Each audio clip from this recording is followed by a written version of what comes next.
नमस्कार, आप देख रहे हैं सिंगरौली की आवाज और मैं हूं आपके साथ कंचन। नमस्कार, आप देख रहे हैं सिंगरौली की आवाज न्यूज। मैं संध्या सिंह राजपूत हमारे इस खास कार्यक्रम द सिंगरौली शो में आपका स्वागत करते हैं। आज हमारे साथ जुड़ गई हैं सीए मनोरमा सहवाल जी, जो एक सामाजिक कार्यकर्ता हैं। आज वो सिंगरौली में हुए मकरोहर की जो 16 वर्ष की किशोरी की घटना थी, जो इतना भयानक मोड़ ले लिए, आज उसके संबंध में आज हम उनसे सवाल करेंगे, वो क्या कुछ कहना चाहती हैं। आइए जान लेते हैं। नमस्कार मैम, आप इस घटना से संबंधित क्या कहना चाहती हैं? जो मकरोहर में इतना बड़ा घटना हुआ है, उसके संबंध में आप क्या कुछ कहना चाहती हैं? जैसा हम जानते हैं, हमारे देश भारत देश की संस्कृति रही है कि यत्र नार्यस्ति पूज्यन्ते रमन्ते तत्र देवता। हम नारी की पूजा करना, उनका सम्मान करना यहाँ की संस्कृति है। पर अब आज की परिस्थितियां हम देख रहे हैं, जो हो रहा है कि भारत देश का कोई भी ऐसा क्षेत्र अछूता नहीं है जहाँ महिलाओं के साथ, नाबालिग लड़कियों के साथ दुराचार हो रहे हैं। उसके खिलाफ लोग आवाज भी उठा रहे हैं। पर ये अब एक जो बड़े शहरों में हम देखा करते थे, मेट्रो सिटीज में देखते थे, दिल्ली मुंबई, वहाँ जो घटनाएं हुआ करती थी, वहाँ अपरिचित होते थे बिल्कुल। पर वो आज एक हर छोटे से छोटे गांव में भी ये घटनाएं घटती जा रही हैं, जबकि यहाँ हर एक व्यक्ति एक दूसरे से परिचित होता है। तो हम देख रहे हैं कि क्या आज लोगों की मानसिकता कितनी कुंठित होती जा रही है, कितने लोग की जो भावनाएं एक दूसरे से जुड़े हुए हैं वो कम होती जा रही हैं। आज हमने देखा कि ये पिछले 1 महीने की घटना है। सिंगरौली में जो घटना हुई है मकरोहर गांव में, हमारे देश की लड़की रीता, उसके साथ दुराचार हुआ। सबसे पहले तो उसका अपहरण हुआ। उसकी रिपोर्ट लिखवाने के लिए उनके परिजन, उनके पिता थाने में गए। पर क्या हुआ, वहां पे उनके साथ अच्छा व्यवहार भी नहीं किया गया, ना तो उनको एक रिस्पांस दिया गया, उनके बातों को सिरे से नकार दिया गया। रिपोर्ट तक सही समय पे नहीं लिखी गई। जब उन्होंने बार बार चक्कर लगाए पुलिस थाने में, जब वहां चौकी में बार बार चक्कर लगाने के बाद उनकी रिपोर्ट भी लिखी गई, तो वो नामजद रिपोर्ट लिखवाना चाहते थे, क्योंकि को शक था कि कौन व्यक्ति है और किसके साथ, कौन इसके साथ कर सकता है ये ऐसा गलत कार्य कर सकता है। पुलिस जो थे, पुलिस या जहाँ पे वो रिपोर्ट लिखवाने गए थे, तो क्या वो उनकी बातें सुने, नकार दिए या फिर जल्दी रिपोर्ट नहीं किए, ऐसा कुछ? हाँ बिल्कुल, जैसा कि उनके पिताजी ने खुद ये बताया है कि वो रिपोर्ट लिखवाने के लिए जब वहां गए, तो वहां के पे जो भी अधिकारी प्रस्तुत थे, अवेलेबल थे, उन्होंने पहले तो रिपोर्ट लिखी नहीं, फिर वो नामजद रिपोर्ट लिखवाना चाहते थे, फिर उन्होंने नामजद रिपोर्ट भी नहीं लिखी। तो नामजद रिपोर्ट न लिखने का क्या कारण था? नामजद रिपोर्ट जब हमारे बेटी के साथ कोई घटना हुई है, हम बता रहे हैं कि हमारी बेटी लापता हो गई है पिछले 2 दिनों से, और हमें इस व्यक्ति पे शक है, तो उस व्यक्ति पे नामजद रिपोर्ट लिखने के बाद और फिर उसको ढूंढने की कार्यवाही की जानी चाहिए थी। पर पुलिस टस से मस नहीं हुई। मतलब साफ साफ है कि प्रशासन का कहीं ना कहीं उदासीनता बहुत ज्यादा, बिल्कुल उदासीनता दिखी, कमी भी दिखी। अगर आज जो घटना, जिसके लिए पूरी जनता को, इस देश की जनता को, इस शहर के ग्रामीण वासियों को, परिजनों को, युवाओं को जो कदम उठाना पड़ रहा है, इतना जो प्रयास कर रहे हैं कि उसे इंसाफ मिले, हो सकता था कि अगर पुलिस अपना जो सही कार्य होता है, सही दिशा में कार्य करती और लापरवाही नहीं बरतती, तो आज ये घटना होती ही नहीं। हो सकता है कि आज रीता जिंदा होती, अपने परिवार के बीच में होती, हम सबके बीच में होती। बिल्कुल बिल्कुल सही कहा मैम आपने कि बहुत जो हमारी उदासीन प्रतिनिधि, यहाँ के जो प्रशासन है, बहुत उदासीनता से कार्य कर रहे हैं। उसके प्रति आप क्या कहना चाहती हैं कि उनको और किस प्रकार अपने कार्यों को तेज गति देनी चाहिए? बिल्कुल, उनको अपनी अभी जो हम स्थिति देख रहे हैं उसमें ऐसा है कि सिर्फ एक व्यक्ति है जिसको आरोपी मान करके उसके खिलाफ कार्यवाही की जा रही है। पर हम घटना को जो देखते हैं कि हमने देखा है कि लड़की के साथ दुराचार करने के बाद गैंग में दुराचार कर किया गया है, और उसके बाद उसे जंगल में फेंक दिया गया है। और उसे सामान्य तरीके से जंगल में नहीं फेंका गया है, उसके टुकड़े टुकड़े करके जंगल में फेंके गए हैं। जो हमने नरकंकाल देखे, आपने भी देखा होगा, सबने देखा कि नरकंकाल उसके टुकड़े टुकड़े में मिला है। इसका मतलब उसे काट करके फेंका गया है। तो क्या ये किसी एक व्यक्ति के बस की बात हो सकती है? बिल्कुल नहीं, इसमें कई लोगों का हाथ है, ऐसा हम देख सकते हैं, जिसमें से अभी एक आरोपी पकड़ा जा चुका है और बाकी प्रशासन अपना कार्य कर रही है। लेकिन हम जानना चाहते हैं मैम कि वो किस गति से काम कर रही है? क्या लगता है कि जल्द से जल्द उस किशोरी को न्याय मिल सकेगा? पूरी जनता रोड पे आकर के ये कैंडल मार्च निकाल रही है, सवाल कर रही है, पूरी जनता का ये सवाल खड़ा हो गया प्रशासन को लेकर कि कब तक उन आरोपियों को पकड़ा जा सकेगा। तो आप क्या कहना कि प्रशासन किस हिसाब से काम करे, कितनी तेज गति से वो करे इसके विषय में? बिल्कुल, प्रशासन को तेज गति से ही काम करना पड़ेगा। और अभी तो सबसे बड़ी समस्या ये है कि प्रशासन का जो रवैया है, वो जो जवाब दे रहा है, प्रशासन के हिसाब से सिर्फ एक व्यक्ति ही दोषी है, वो किसी और को ढूंढने का प्रयास ही नहीं कर रही है। जो दूसरे उसके सहयोगी हैं उसको अब क्या वजह है, क्यों है कि उनके तरफ क्यों वो ध्यान नहीं दिया जा रहा है?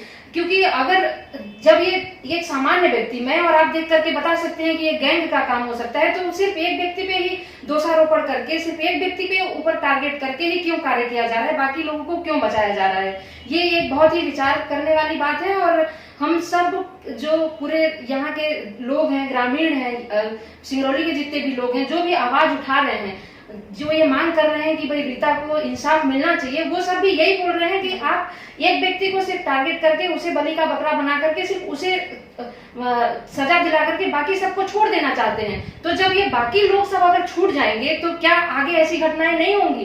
क्या उनका मनोबल ऊंचा नहीं होगा कि चलो एक व्यक्ति को हम सजा, और सजा भी क्या मिल रही है, क्या उसे फांसी तक की सजा मिलनी चाहिए? मिलनी ही चाहिए, क्योंकि जो दुराचार जैसा भी घटना उसके साथ हुई है तो फांसी मिलनी चाहिए। पर अभी तक तो कुछ ऐसा हुआ नहीं है, अभी तक कोई रिजल्ट भी नहीं निकला है। सिर्फ एक व्यक्ति को ही हमने देखा है कि एक व्यक्ति को ही अभी सिर्फ पनिशमेंट के लिए दोषी माना गया है और उसको कोर्ट में पेश किया गया है। तो बाकियों को क्यों बचाया जा रहा है, एक बहुत बड़ा सवाल है, और उनके ऊपर भी कार्रवाई की जानी चाहिए, जल्द से जल्द की जानी चाहिए। बिल्कुल मैम, आप बिल्कुल सही कह रही हैं। आज तक हम लोग देखें बहुत सारी ऐसी घटनाएं सामने आई हैं किशोरियों को लेकर के कि मार कर उनको, उनकी सारी केसेस को दबा दिए जाते हैं या फिर 1-2 दिन चलता है, मामला शांत हो जाता है। ये बहुत बड़ी, सिंगरौली में बहुत बड़ी घटना, इसकी सुनवाई होनी चाहिए और जल्द से जल्द इनको फांसी ही होनी चाहिए। उसके नीचे की सजा तो माननीय ही नहीं है और उसको हम कबूल ही नहीं कर सकते, क्योंकि जब तक फांसी की सजा नहीं मिलेगी, लोगों के अंदर जब तक ये डर नहीं बनेगा कि अगर हम कुछ गलत काम करते हैं तो उससे, इसके पहले भी कुछ घटनाएं हो चुकी हैं जो तक सामने तक ही नहीं आई हैं, सामने नहीं आई तो उनका मनोबल ऊंचा हुआ। आज रीता के साथ ये हुआ, कल को और हमारे आपके बीच में हमारे साथ कुछ ऐसी घटना न हो, इसके लिए बहुत ही जरूरी है कि आज इन दोषियों को कड़ी से कड़ी सजा मिलनी चाहिए, फांसी होनी चाहिए और जल्द से जल्द मिलनी चाहिए। क्योंकि लोगों के अंदर ये डर खत्म हो चुका है, वो ये मानने लग गए हैं कि चलो 10 साल 20 साल 30 साल तक केस चलता रहेगा, तब तक हम अपनी जिंदगी जीते रहेंगे, जिंदगी जी लेंगे, फिर जो होगा सो देखेंगे। डर खत्म हो गया है। तो जब तक त्वरित निर्णय नहीं आएंगे, इंस्टेंट डिसीजंस नहीं आएंगे, जल्दी केसेस की सुनवाई नहीं होगी, तब तक यूं ही घटनाएं होती रहेंगी। सही कहा आपने मैम। एक और इसमें सामने आता है कि इसकी इस भयानक घटना होने के बाद बहुत सारे ऐसे, पूरे सिंगरौली इतना दहशत में आ गया है कि अपनी बेटियों को घर से बाहर निकालने में डर रहे हैं, सोच रहे हैं। तो इसके बारे में आप क्या कहना चाहती हैं? इसका सिर्फ एक ही इलाज है कि दोषियों को सजा मिले और जल्द से जल्द सजा मिले, फांसी हो, तभी जाकर के हम सब चैन की सांस ले पाएंगे और लोग जो दोषी हैं, जो ऐसी विकृत मानसिकता के लोग हैं, उनके अंदर डर पैदा होगा और हमारी बहन बेटियां, हमारे घर की बच्चियां सुरक्षित रह पाएंगी।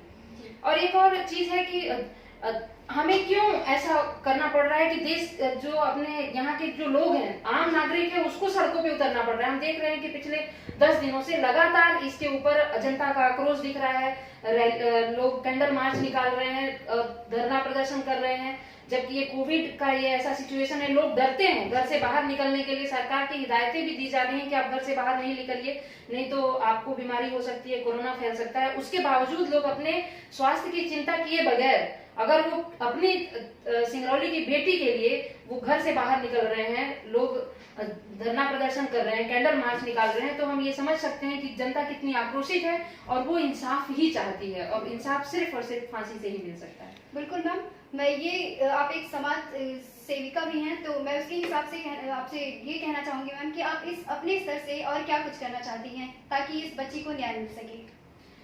मुझे ऐसा लगता है कि जनता तो पूरे इसमें जोर शोर से लगी हुई है और इंसाफ की मांग कर रही है। परिवार वाले तो, उनकी हिम्मत कैसे बनी हुई है, वो कैसे इस दर्द को झेल रहे हैं, हम और आप नहीं समझ सकते, क्योंकि जिसके पैर न फटी बेवाई वो क्या जाने पीर भराई।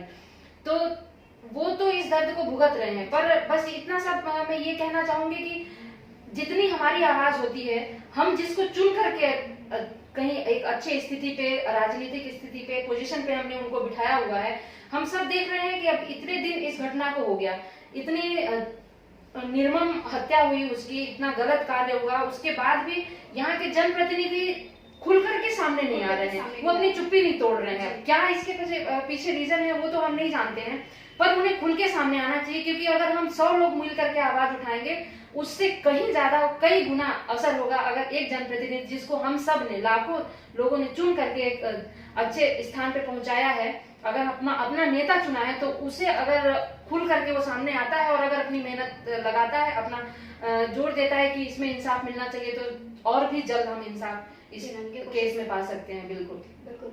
मैम, आपको क्या लगता है कि जिस प्रकार से कैंडल मार्च निकल रहे हैं कई संगठनों के द्वारा, कई स्टूडेंट, पूरी जनता सिंगरौली की खड़े होकर के ये कैंडल मार्च निकाल रही है, विरोध कर रही है, तो क्या लगता है कि कितनी जल्दी इस बच्ची को न्याय मिल सकता है, और क्या कुछ होना चाहिए कि जल्द से जल्द उन आरोपियों को पकड़ा जा सके? अगर है तो, ज्यादा आरोपी हैं तो जल्द से जल्द कैसे उन्हें पकड़ा जा सके?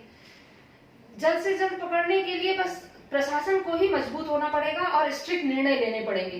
जिनके ऊपर, जब वहाँ के लोग, उनके परिवार के लोग जिनके ऊपर शक जता रहे हैं, उनको पकड़ करके उनके साथ एक्शन लेकर के अच्छे से कड़ाई के साथ अगर सरकार और पुलिस उसकी पूछताछ करती है तो जरूर, क्योंकि अगर उन्हें मार पड़ेगी तो जरूर पकड़ेंगे, वो बताएंगे कि क्या दिक्कत हुई है, क्यों, कौन कौन उसमें साथ में थे। क्योंकि जब तक उन्हें दर्द नहीं होगा, वो दर्द महसूस नहीं करेंगे, तब तक वो तो बताने वाले हैं ही नहीं। वो नहीं बताएंगे कि किसने क्या किया है, वो तो अभी दब के बैठे हुए हैं, चुप के बैठे हुए हैं, या तो किसी भी तरह का प्रेशर दे करके बैठे हुए हैं। तो उनको सामने लाना पड़ेगा। जब वो सामने आएंगे, हम सब तो इसके लिए मुहिम चला ही रहे हैं, सब प्रेशर भी दे रहे हैं, तो प्रशासन से मांग भी कर रहे हैं कि आप इस पे जल्द से जल्द एक्शन लीजिए और जल्द से जल्द इसमें डिसीजन आए, कोर्ट में फास्ट ट्रैक है, कोर्ट में इसकी सुनवाई हो, ताकि जल्दी से जल्दी फांसी की सजा हो सके और हम सब को एक चैन की सांस ले सके कि आगे आने वाले समय में ऐसी घटनाओं को कमी होगी और ऐसी घटनाएं नहीं होंगी। बिल्कुल। ये थी हमारे साथ सामाजिक कार्यकर्ता मिसेस मनोरमा सहवाल जी, जिन्होंने इस घटना को जो आरोपी हैं उनको पकड़ने के लिए बहुत सारी बातें बताई, और इतना डरावना जो हमारे सिंगरौली में केस हुआ, इस घटना को लेकर बहुत ही ज्यादा सब सदमे में हैं। इन्होंने बहुत सारी बातें बताई कि हमारा प्रशासन बहुत ही शांत तरीके से काम कर रहा है, उनको और भी तेज गति देनी पड़ेगी ताकि उस बच्ची को जल्द से जल्द न्याय मिल सके। पूरी जनता से अपील है कि इसके लिए लगातार अपना प्रयास जारी रखें ताकि इस बच्ची को जल्द से जल्द इंसाफ मिल सके। मैम ने भी बताया कि किस तरह से वो अपने तरफ से पूरी कोशिश कर रही हैं कि उस बच्ची को न्याय मिल सके, और हमारे उदास जो प्रशासन है उसके लिए कह रही हैं कि जल्द से जल्द वो भी अपना और एक्टिव हो और उस काम को करे और आरोपियों को पकड़े। कैमरामैन प्रियेश तांडिया के साथ सिंगरौली।